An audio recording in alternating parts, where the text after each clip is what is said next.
Hey Brian, are you aware of Lizzo body shaming? My apology for the interruption of the conversation being presented. Hashtag flannel bros for life. Yo, thank you, Prometheus. Appreciate it. Flannel bros for life. Aware of the Lizzo body shaming? You didn't hear this? Is there Lizzo body shamed her backup dancers and also forced them to eat bananas off of, I think, sex workers in LA. Let's keep it tame here. Yeah, I heard the story, but is it she body shamed?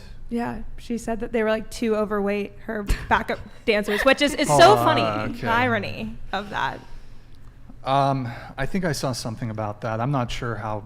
It's not particularly related to dating, though. I have a question. What's up with like Lizzo? Like, I feel like because I've watched this podcast a few times. Like, why does Lizzo why is she like the one like overweight woman that gets brought up? Like, what about Adele or like the rest of them? I mean, we don't really bring up Lizzo. I don't know. I feel like she gets brought up a lot. No, I think we've maybe brought her up like 3 or 4 podcasts. Just all the ones I watched. She's also the one that I feel like that's like very like puts herself out there. Mm-hmm. Sorry. No, puts herself out there a lot, so I feel like that's probably why also. I think she glorifies her obesity. Yeah. I think that's where it becomes a problem for people. Yeah. I think the context where we have brought Lizzo up is Lizzo a 10? Yeah, right, so like when we do like what do you rate yourself on a scale of 1 to 10, people are like, oh, everyone's a 10. I'm like, is Lizzo a 10? I think we should get the bodybuilding girls to weigh in on this one. What do you guys think? I was thinking you were going to do that. We have a pretty similar take. Is it okay if go ahead. All right. Go ahead.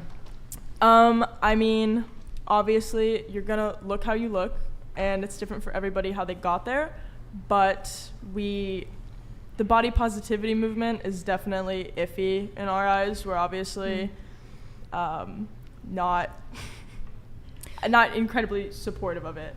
I think we both think that health is really important. Mm-hmm. And if you are actively trying to make a change, if you're, say, at an unhealthy weight, that's amazing. You know, kudos to you. But I think that the way you take care of yourself in terms of that and other stuff reflects the way you feel about yourself. So if I see you and you look unhealthy and you are not doing anything about it simply because you're lazy and you want to bring up body positivity as an excuse, I'm not going to have respect for you. I think that I agree. Yeah, I think that the body positivity movement, like she said, is an excuse to not work hard. Which obviously I want to acknowledge that we came from an easier starting place than someone who's like morbidly obese. So I have empathy for a different situation, but in any case. I think that the body positivity movement has been like hijacked by a bunch of like inclusive social justice warriors. And I think that like you can't tell me someone who's morbidly obese is happy with themselves. No. And I've seen it all over social media. Like, oh, I'm so happy I'm doing this. They're going to be by the time they're like 35 if they keep like eating themselves away. And I think that it also sends a really bad message to like younger people who are scrolling on social media and being like, this is okay, I can do this. And it's really not at all. And it's really disgusting, to be honest. It's definitely a coping mechanism for sure. The lightest terms, yeah. Yeah, and I mean the body positivity movement originally started with things that were out of your control. Like if you had like if you were an amputee or you had like a scar or, you know, some genetic thing. And I already got it.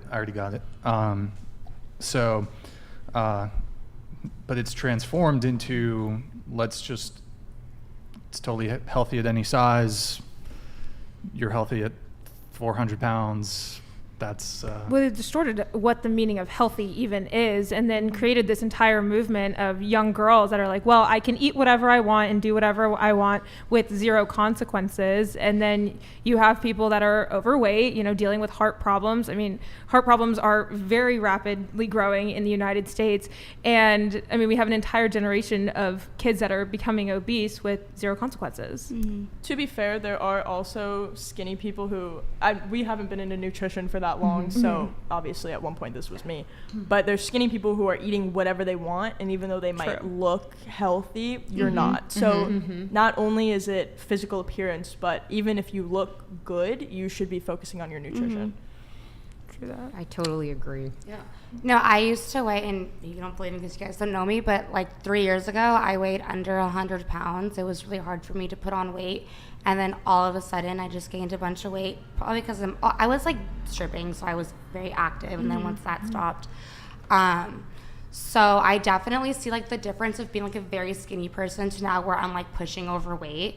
And it's weird for me because it's our society likes the overweight stuff. Like I get way more attention from men now that I'm a little bit bigger than I did when I was skinny, but I like how I was when I was skinny before, and I felt a lot better, and my body felt better. So, I mean, once this disability thing is over, then I'm definitely gonna try to lose weight.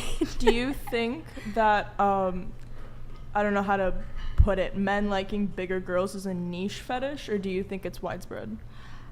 In my experience, it seems kind of widespread. I mean, I remember when I was super skinny, I mean, I was insecure about being skinny, and I like wanted to gain weight. So when I started to gain weight, I was like happy about it. And then now, I mean, it's so weird. I talk about this all the time with like my friends and family. I'm like, I feel like, I'm going to be very frank right now, I feel like the least attractive I ever have in my life, but I feel like I get like the most attention I ever have in my life. And it's especially with, like being Smoking Pancakes disabled donated too. 99.